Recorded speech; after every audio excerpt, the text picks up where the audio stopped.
So this story, right? So what happened was apparently like this guy who loves tattoos had a bunch of tattoos, and now the thing is, many tattoo places, you probably might be aware, you might or might not be aware of this, have an anti-tattoo policy. So generally speaking, like a hot spring, if you have visible tattoos, you're not allowed to enter.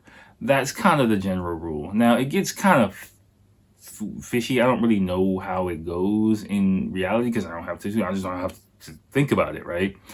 Which makes my life kind of easier here. But generally speaking, if you don't have visible tattoos as a foreign person, you walk in, except being in the changing room. Once you're already in there and naked and in the hot spring, it's kind of a lot more complicated for the staff to get you out of there, especially if you don't really speak Japanese. So I don't really know how that rule goes, but they have, depending on how many tattoos you got, they have like tattoo patches that you can put on to cover your shit up. If you do that, it's kind of okay.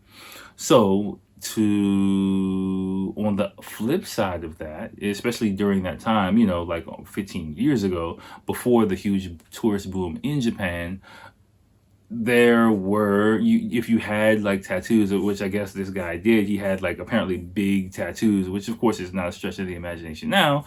Chest, thighs, like stuff like that. I don't know, fucking tigers. I don't know what the fuck he had on his body. I never met this dude. But anyway, so he had to go to the tattoo onsen or hot spring, and of course going to the tattoo hot spring means that Yakuza people hang out there, right? So apparently this dude loved hot springs, so he would go to the tattoo friendly hot springs. So one day he goes there and he's in there enjoying a fucking hot spring, which is fucking amazing. If you've heard previous episodes, I love the goddamn hot spring.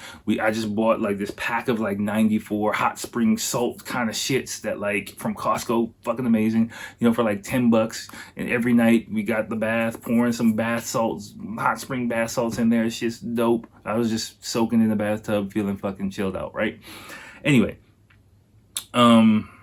so yeah, he's in there relaxing, chilling out, hot spring public bath, I'm not quite sure. Again, I don't fucking know. But, tomato, whatever. He's in there and a bunch of Yakuza guys come in, right? And, he's the only foreign dude in there, probably daytime. He's probably soaking by himself, which of course means like, Yakuza guys are gonna come in there in the daytime because they're fucking gangsters. Like, they're chilling out, they're active at night. So they're just, of course they see him with a bunch of tattoos, and they got a bunch of tattoos, and so they start, I think I remember he could speak Japanese or whatever. I couldn't speak a word of Japanese at that point in time, so he could speak Japanese well enough to communicate with them. So they start talking and getting friendly with him and things like that, and then, they strike up a conversation. They're like, hey, they start looking at his tattoos, and they kind of like start making fun of his tattoos, but not in a mean-spirited way. Again, they are just being friendly with him. So they're like, your tattoos suck. Basically, this is what I remember, how I remember the story being told. Basically, like, dude, that's not a real tattoo. And they're like, yo, these are real tattoos. These are real tattoos. And so basically, they're like, come on, let's go and we'll get you a real tattoo. So they just go swoop this dude up, take him to a tattoo place, and he gets like this big ass Yakuza tattoo somewhere on his body. I forgot where. And then they take him out to go drinking, and they're like, all right, whatever, see ya. And then they just let him go off, and he never saw him again. And, shit like that kind of happens in Japan. Like, but the reason why I'm telling that story is because to illustrate, even though these guys are fucking gangsters, they understand that he is a guest, and that kind of Japanese manners, of, okay, let's show him what this is like. Not like looking down on him, like, motherfucker, you don't know shit. Put this shit on your fucking forearm. I don't know, but it's like, okay, you like tattoos, you want to know about tattoos, you want to know about Japanese tattoos, we'll show you about it. We'll show you the real shit.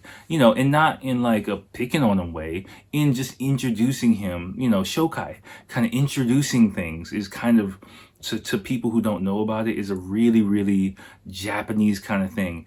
And you have to kind of open yourself to being introduced to things, to being put onto shit in Japan. The majority of the baller shit you heard me do in Japan was somebody Japanese who's in the know putting me on to something. And you know that's one of my recommendations, is understanding when you are in that type of situation is a very, very important skill in Japan. Just like in Deciphering Japan, with when she was eating the melons, if you remember, if you can go back to that as well.